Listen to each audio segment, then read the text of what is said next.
बिस्मिल्लाहिर्रहमानिर्रहीम।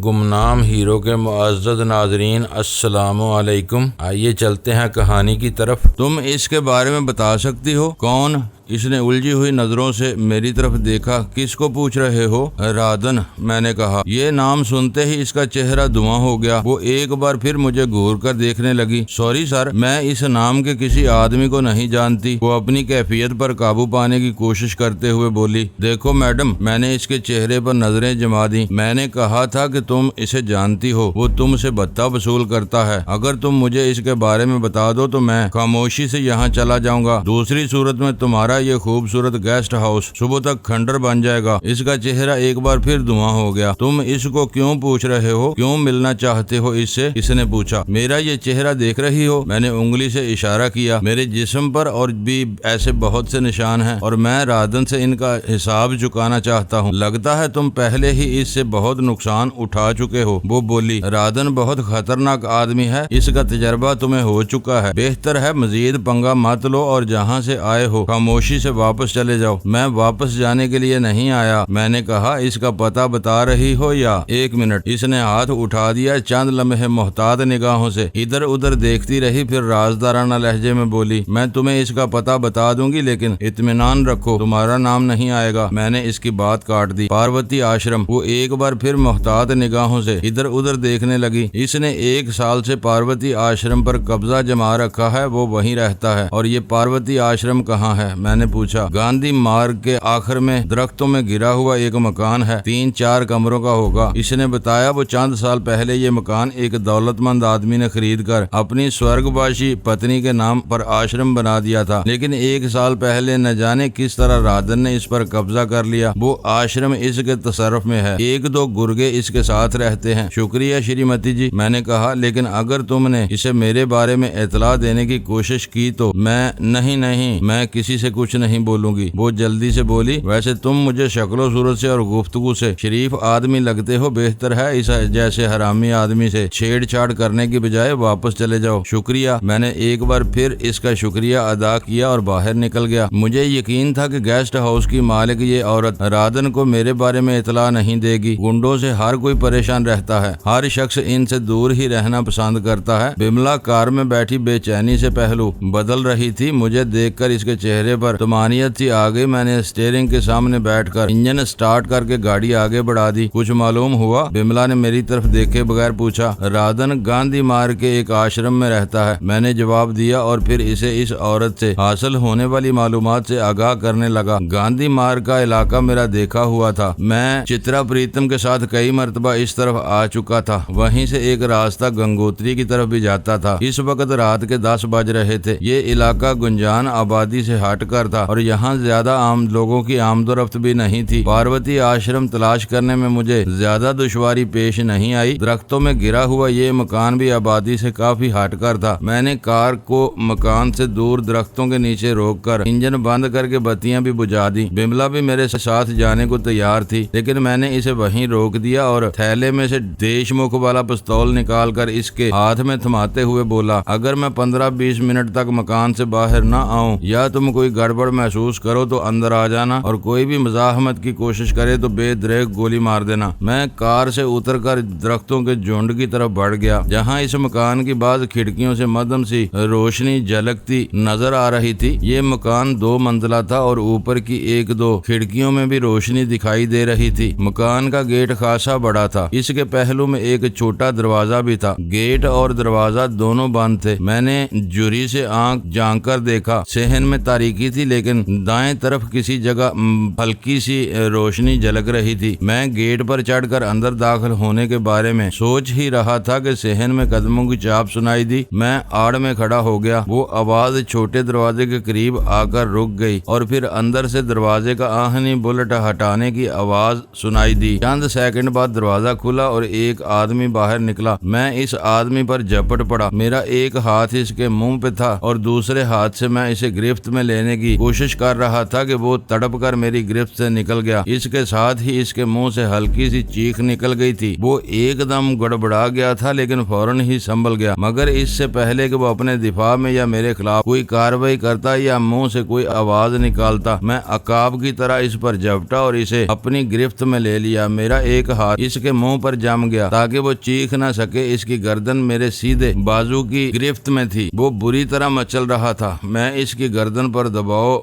बढ़ाने लगा। मेरे पास ज्यादा वक्त नहीं था। ये भी अंदेशा था कि इसका कोई और साथी ना आ जाए। मैं इसकी गर्दन को जोर देता रहा। वो मेरी गिरफ्त से निकलने के लिए मछली की तरह तड़प रहा था, लेकिन मेरी ये गिरफ्त ऐसी नहीं थी कि जिससे कोई छुटकारा मिल सकता। मैंने इसकी गर्दन को एक और जोरदार झटका दिया। इसकी आवाज उभरी, गर्दन की हड्डी टूट गई। मैंने एक दो और झटके दिए। वो मेरे हाथों में बुरी तरह मचल रहा था। मैं इसे घसीटते हुए गेट से दूर ले गया और दरख्तों के नीचे छोड़ दिया। इसके हलक से खरखराहट की अजीब सी आवाजें निकल रही थी। वो ज़िबा होते हुए बकरे की तरह तड़प रहा था। मैंने इसे इसी हालत में छोड़ दिया और मकान के दरवाजे की तरफ लपका। मेरी हालत भी अच्छी नहीं थी, जिस्म बुरी तरह दुख रहा था, लेकिन ये वक्त ऐसा नहीं था कि मैं अपनी तकलीफ के बारे में सोचता। मैं गेट में दाखिल होकर एक लम्हे को रुका और फिर सहन पार करते हुए इस दरवाजे की तरफ बढ़ने लगा जहाँ रोशनी दिखाई दे रही थी। अभी मैं चंद कदम दूर ही था कि दरवाजा खुला और मैं पूरी तरह कमरे से आने वाली रोशनी में नहा गया। कमरे से बरामद होने वाला आदमी मुझे देखकर एक झटके से रुक गया। ए, कौन हो तुम? इस दराज कामत शख्स ने ये कहने के साथ ही अपनी जेब की तरफ हाथ बढ़ाया, लेकिन मैंने इसका हाथ जेब तक नहीं पहुंचने दिया। मैं खड़े खड़े अपनी जगह से उछला और इसके ऊपर जा गिरा। हम दोनों दरवाजे से टकराकर कमरे के अंदर गिरे थे। मुझसे अंदाजे की जरा सी गलती हुई थी, जिसके नतीजे में मैं गिरते हुए इस शख्स के नीचे दब गया था। इस शख्स ने बड़ी तेजी से मेरे मजरूब जबड़े पर 2-3 घूंसे जड़ दिए। मेरा दिमाग झंझना उठा, लेकिन मैंने इसे मजीद मौका नहीं दिया और बाएं हाथ की हथेली पूरी कुव्वत से इसकी नाक पर मार दी। वो बिलबिला उठा। इसकी नाक से खून बह निकला था। मुझे मौका मिल गया। मैंने इसे अपने ऊपर से एक तरफ गिरा दिया और इसके सीने पर सवार होकर इसके चेहरे पर ताबड़तोड़ घूंसे बरसाने लगा, लेकिन मैं ज्यादा देर तक अपने हमले जारी नहीं रख सका था। इसने मुझे पैरों पर उठाकर पीछे उछाल दिया और संभल कर मेरे ऊपर छलांग लगा दी, लेकिन मैंने अपने आप को इसकी जद से बचा लिया और बड़ी फुर्ती से पलटकर इसके गर्दन को बाजू की लपेट में ले लिया। इसने दोनों हाथ मेरी कलाई पर जमा दिए और गिरफ्त छुड़ाने की कोशिश करने लगा, लेकिन ये मेरा पसंदीदा दाव था और मेरा कोई हरीफ आज तक इससे बच नहीं सका था। राधन कहाँ है? मैंने इसकी गर्दन पर दबाव डालते हुए कहा। जल्दी बताओ वरना गर्दन तोड़ दूंगा। वो ऊपर है। इसके हलक से फंसी फंसी सी आवाज निकली। तुम यहाँ से बच कर नहीं जा सकोगे। और वो हरामजादा कहाँ है? देशमुख। मैंने दूसरा सवाल किया। मुझे नहीं मालूम, इसने जवाब दिया। राधन के साथ और कौन है? मैंने पूछा। वो लौंडिया। गर्दन पर मेरे बाजू की दबाव की वजह से आवाज इसके हलक में फंस रही थी। और कौन है? कोई नहीं, इसने जवाब दिया। मैं इसकी गर्दन पर दबाव बढ़ाने लगा। वो अपनी गर्दन छुड़ाने की कोशिश के साथ बुरी तरह लातें चला रहा था। इसकी गर्दन पर मेरा दबाव बढ़ता गया और फिर मैंने जोरदार झटका दिया। कड़क की आवाज उभरी और मैंने दबाव कुछ और बढ़ा दिया। इसके हलक से खरखराहट की आवाजें निकल रही थी। आंखें हलकों से उबल पड़ी थी और जुबान बाहर निकल आई थी। मैंने इसे छोड़ दिया। वो बुरी तरह तड़प रहा था। मैं इसके मरने का इंतजार करने के लिए वहां रुका नहीं। कमरे से निकलकर मैं इधर उधर देखने लगा और फिर बरामदे की दूसरी तरफ ऊपर जाने की सीढ़ियां नजर आ गई। मैं दौड़ते हुए सीढ़ियों पर चढ़ता चला गया। ऊपर भी 3-4 कमरे थे। 2 कमरों में रोशनी हो रही थी। एक कमरे का दरवाजा आधा खुला हुआ था। मैंने झांक कर देखा, वहाँ कोई नहीं था। मैं तेजी से दूसरे कमरे की तरफ बढ़ा। इस कमरे का दरवाजा बंद था और नीचे से रोशनी झांक रही थी। मैंने हैंडल पर हाथ रखकर इसे घुमाने की कोशिश की, मगर दरवाजा अंदर से लॉक था। मैंने की होल से झांकने की कोशिश की, मगर अंदर कुछ नजर नहीं आया और फिर मैं सीधा होकर जोर जोर से दरवाजा दड़दड़ाने लगा। कौन है बे? क्या हुआ? अंदर से एक भारी आवाज सुनाई दी। दरवाजा खोलो दादा, पुलिस ने घेरा डाल लिया है, मैंने चीखते हुए कहा। मेरा ये हरबा कामयाब रहा। अंदर से ये पूछना जरूरी नहीं समझा गया था कि मैं कौन हूँ। चंद सेकंड बाद दरवाजा एक झटके से खुला। इसके साथ ही मेरा गोसा इस शख्स के मुंह पर पड़ा, जिसने दरवाजा खोलते ही बाहर आने की कोशिश की थी। वो चीखते हुए लड़खड़ाकर पीछे हटा। मैंने संभलने का मौका दिए बगैर इसके जबड़े पर एक और जोरदार घूंसा जमा दिया। इस मर्तबा वो अपना तवाज़ुन बरकरार नहीं रख सका और पुश्त के बल गिर गया। मैंने बड़ी फुर्ती से झुककर अपनी पिंडली पर बंधा हुआ खंजर निकाल लिया, लेकिन वो मेरे हमले से पहले ही उठ खड़ा हुआ। तुम यहाँ तक पहुँच गए?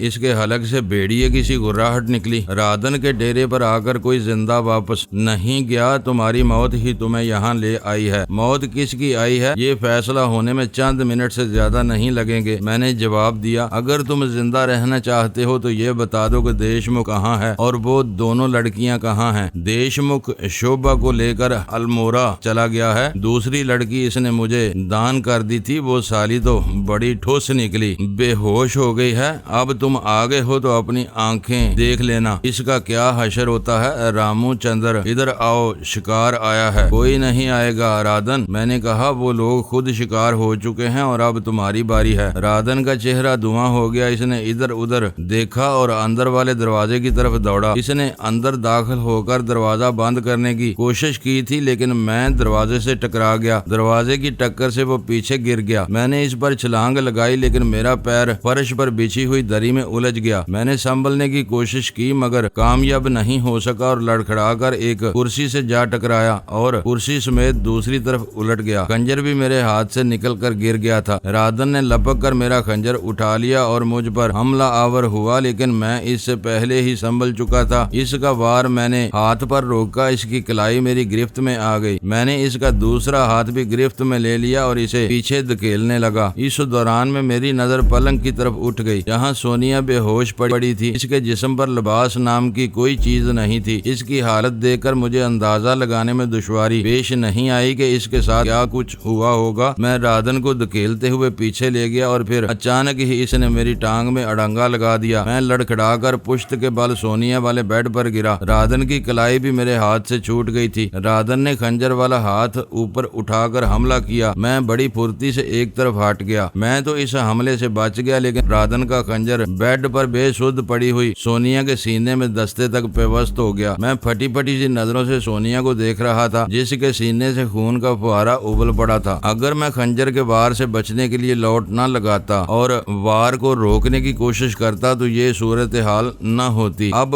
वक्त गुजर चुका था। सोनिया बेहोश थी, लेकिन खंजर सीने में पेवस्त हुआ तो इसके जिस्म को जोरदार झटका लगा था। इसके सीने से बहता हुआ खून मेरी आंखों में वहशत भर गई। राधन के चेहरे पर भी एक लम्हे को अजीब से तासरत उभरे। इसे शायद इस बात पर अचंभा हुआ था कि इसके खंजर ने मेरे सोनिया को शिकार कर लिया था, लेकिन इसने फौरन ही अपनी कैफियत पर काबू पा लिया। इसे शायद इस बात की परवाह नहीं थी कि खंजर किसके जिस्म में पेवस्त हुआ था। जाहिर है इसे सोनिया से भी कोई हमदर्दी नहीं थी। राधन ने बड़ी फुर्ती से खंजर खींच लिया। इसके साथ ही खून का फुहारा सोनिया के सीने से बह निकला। मैं लौट लगाकर इसकी टांगों पर आ गया था। इसके सीने से बहता हुआ खून देखकर एक लम्हे को मेरे हवास मुख्तल हो गए थे। राधन ने दूसरा वार किया। इस मर्तबा भी इसका निशाना मैं ही था, लेकिन अब मैं अपने हवास पर काबू पा चुका था। मैंने बड़ी फुर्ती से इसका वार रोका और इसकी कलाई मरोड़ने लगा। इस कमबख्त में बेपनाह ताकत भरी हुई थी। इसके चेहरे पर बेपनाह दरिंदगी थी। वो खंजर को मेरे जिस्म में पेवस्त करने के लिए पूरी ताकत इस्तेमाल कर रहा था। एक हल्के से झटके से खंजर का रुख बदल गया और अब निशाना मेरी शहरक को छूने की कोशिश कर रही थी। मेरी पुश्त सोनिया की टांगों पर टिकी हुई थी और मेरी टांगे बेड से नीचे लटकी हुई थी। राधन मेरे ऊपर इस तरह चढ़ा हुआ था कि मेरी टांगे इसके नीचे दब कर रह गई। मैंने बड़ी मुश्किल से एक टांग समेटकर इसके बीच घुटने से ठोकर लगाई, लेकिन ये ठोकर ज्यादा मौसर साबित नहीं हुई। इसके बरअक्स राधन को मजीद ताकत लगाने का मौका मिल गया था। खंजर की नोक अब मेरे नरखरे से सिर्फ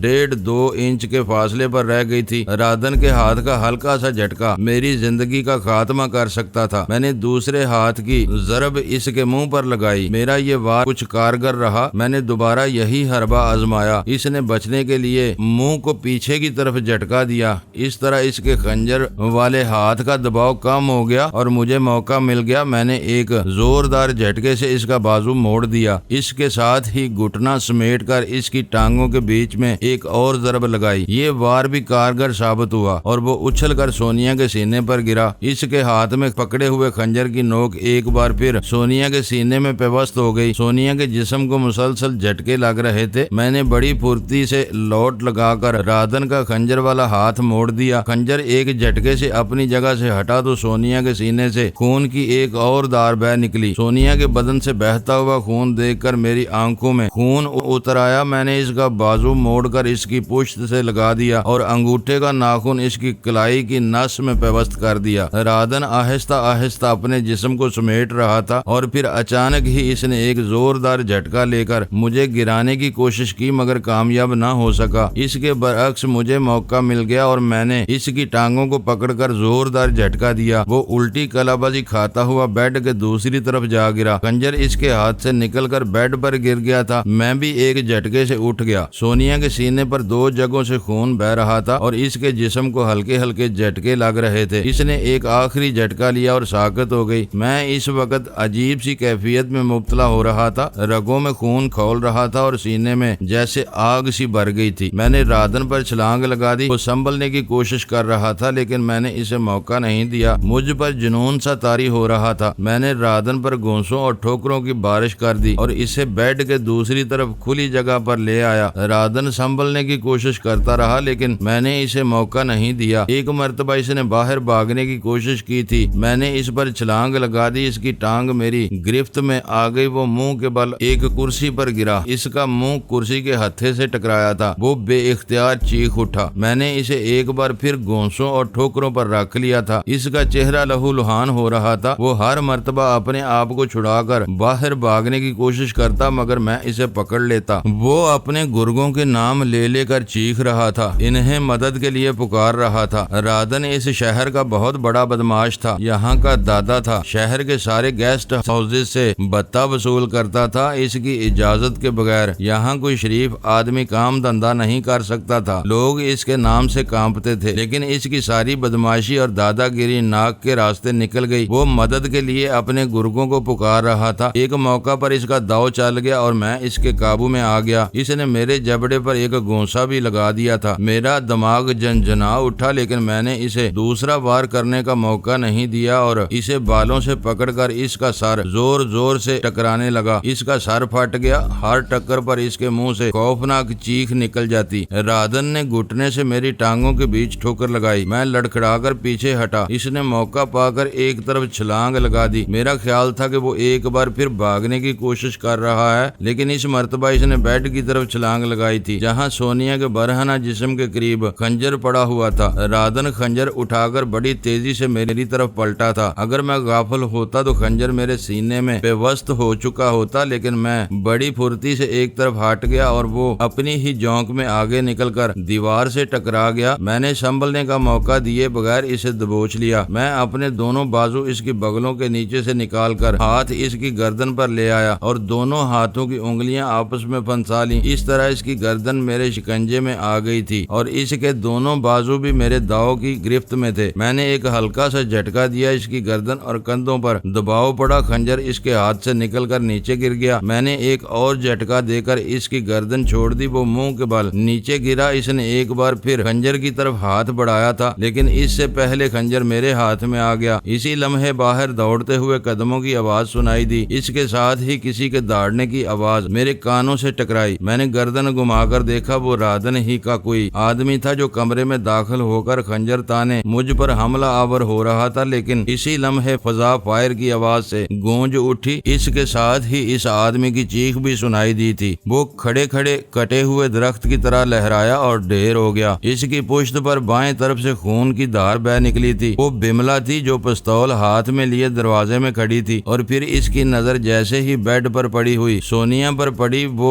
चीखती हुई इसकी तरफ दौड़ी। राधन ने इस मौका से फायदा उठाकर एक बार फिर भागने की कोशिश की थी लेकिन मैंने दरवाजे के करीब इसे दबोच लिया और इसे नीचे गिराकर इसके सीने पर सवार हो गया। इसका खून आलूद चेहरा बहुत भयानक मंजर पेश कर रहा था। मैंने खंजर की नोक इसके नरखरे पर रख दी। वो हरामी देशमुख शोभा को लेकर कहाँ गया है, सच बताओ वरना तुम्हारा गला काट दूंगा। मैंने इसके नरखरे पर खंजर का हल्का सा दबाव डाला।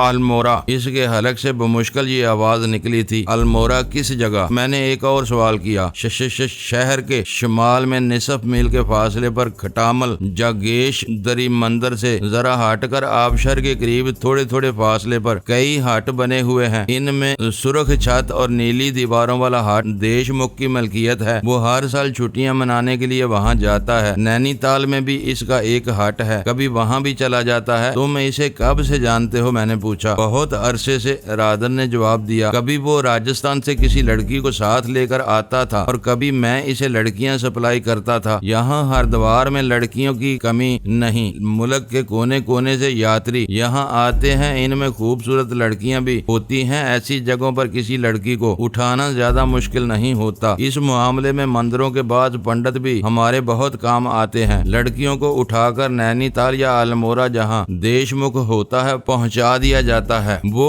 एक लम्हे को खामोश हुआ, फिर बात जारी रखते हुए बोला, इस मर्तबा देशमुख वक्त से पहले आ गया था। इसने बताया कि इस मर्तबा ऋषिकेश से एक औरत को उठाना है। इस मकसद के लिए इसने मुझे 50,000 रुपए दिए थे। तुम्हारी वजह से हमें खासी मुश्किल पेश आई थी, लेकिन देशमुख की मतलूबा औरत के साथ ये लड़की भी हमारे हाथ लग गई। इसने बेड की तरफ देखा। देशमुख किसी हसीन लड़की को नहीं छोड़ता, लेकिन इस मर्तबा इसे सिर्फ शोभा की जरूरत थी। ये लड़की इसने मुझे तोहफे में दे दी। इसके साथ कितने आदमी हैं? मैंने एक और सवाल किया। तो वो दोनों इसके साथ राजस्थान से आए थे। राधन ने जवाब दिया, वो बहुत खतरनाक आदमी है। तुम देशमुख तक नहीं पहुंच सकोगे, लेकिन अगर तुम मुझे छोड़ दो तो मैं इसके खिलाफ तुम्हारी मदद कर सकता हूँ। देशमुख से तो मैं निपट लूंगा, लेकिन तुम जैसे हरामी को जिंदा छोड़ देना मेरी सरशिस्त में नहीं है। मैंने ये कहने के साथ ही पूरी कुव्वत से इसके नरखरे पर खंजर फेर दिया और उछलकर एक तरफ हट गया। राधन पानी से निकली हुई मछली की तरह तड़प रहा था। इसकी कटी हुई शहर रग से खून फुहारे की तरह उछल रहा था और खरखराहट की अजीब सी आवाजें खारिज हो रही थी। चंद मिनट बाद वो बेहरकत हो गया। फर्श पर चारों तरफ खून बिखरा हुआ था। राधन का चेहरा कुछ और भयानक हो गया था। मैं चंद लम्हे इसकी तरफ देखता रहा, फिर लपक कर बेड के करीब पहुंच गया। बिमला सोनिया पर झुकी हुई थी। इसका एक हाथ बिमला के हाथ में था। बिस्तर की चादर खून से तर-बतर हो रही थी। मैंने बिमला की तरफ देखा। इसके चेहरे पर बेपनाह वहशत और आंखों में नमी थी। मैंने सोनिया का हाथ अपने हाथ में ले लिया और नब्ज टटोलने की कोशिश करने लगा। फिर मैंने हाथ इसके जबड़े के नीचे गले पर रख दिया। मेरी उंगलियां इसके गले को मुख्तलिफ जगहों से टटोलती रहीं, लेकिन कहीं भी कोई तहरीक महसूस नहीं हुई। मैंने हर तरह से इत्मीनान कर लिया। सोनिया में जिंदगी का कोई निशान नहीं रहा था। खंजर का पहला वार सीने पर ऐन दिल के मुकाम पर हुआ था और खंजर दस्ते तक सीने में पेवस्त हो गया था। इस खौफनाक वार के बाद भी वो जिंदा बच जाती तो मुझे हैरत होती। मैंने बिमला की तरफ देखा। इसके जब्त के बंधन टूट गए। आंखों में रुके हुए आंसू बह निकले और वो मुझ से लिपट कर हिचकियां भरने लगी। मैं भी अपने आंसू जब्त नहीं कर सका। मैंने बड़ी मुश्किल से बिमला को अपने आप से अलग किया। दूसरे कमरे के बेड से चादर उठाकर सोनिया पर डाल दी। आखिरी मर्तबा इसके चेहरे को देखा और फिर चेहरा भी ढक दिया। हम इससे ज्यादा इसकी कोई मदद नहीं कर सकते थे। मैं बिमला को लेकर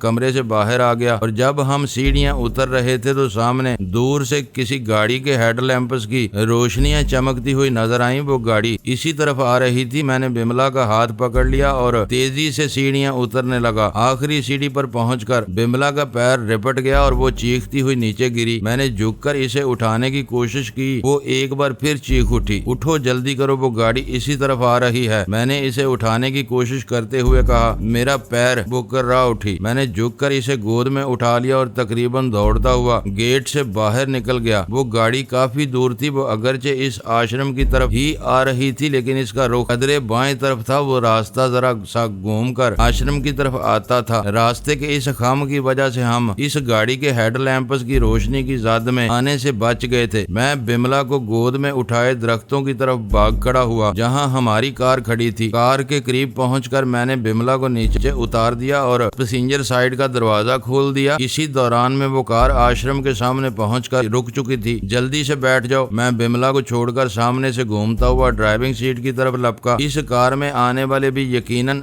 राधन ही के आदमी थे और मैं जानता था कि आश्रम के अंदर की सूरत हाल देखकर वो पागल हो जाएंगे और जाहिर है हमारा पीछा करने की कोशिश करेंगे। बिमला बमुश्किल कार में बैठ सकी थी। इसने दरवाजा जोर से बंद किया था, जिसकी आवाज सन्नाटे में दूर तक गूंजी थी और फिर इसी वक्त आश्रम की तरफ से किसी के चीखने की आवाज सुनाई दी। उन्होंने गालबन दीवार के करीब पड़ी हुई इस शख्स की लाश देख ली थी जो सबसे पहले मेरे हाथों से मारा गया था और फिर इसी वक्त आश्रम की तरफ से एक और चीखती हुई आवाज सुनाई दी, वो देखो इस तरफ कोई गाड़ी खड़ी है, तुम अंदर जाओ, मैं इस गाड़ी को देखता हूँ। ये दूसरी आवाज थी। वो शख्स हमारी तरफ दौड़ा। मैंने इंजन स्टार्ट कर दिया और कार को एक जोरदार झटके से आगे बढ़ा दिया। वो शख्स हमारी तरफ दौड़ रहा था। फासला तकरीबन 100 गज के करीब था। मैंने कार को तेजी से दाएं तरफ घुमा दिया और एक्सीलेटर पर पैर का दबाव बढ़ाता चला गया। इसी लम्हे फायर की आवाज से गूंज उठी। पहली गोली कार की पिछली विंड स्क्रीन के एक कोने में लगी और शीशे में सुराख करती हुई खिड़की से निकल गई।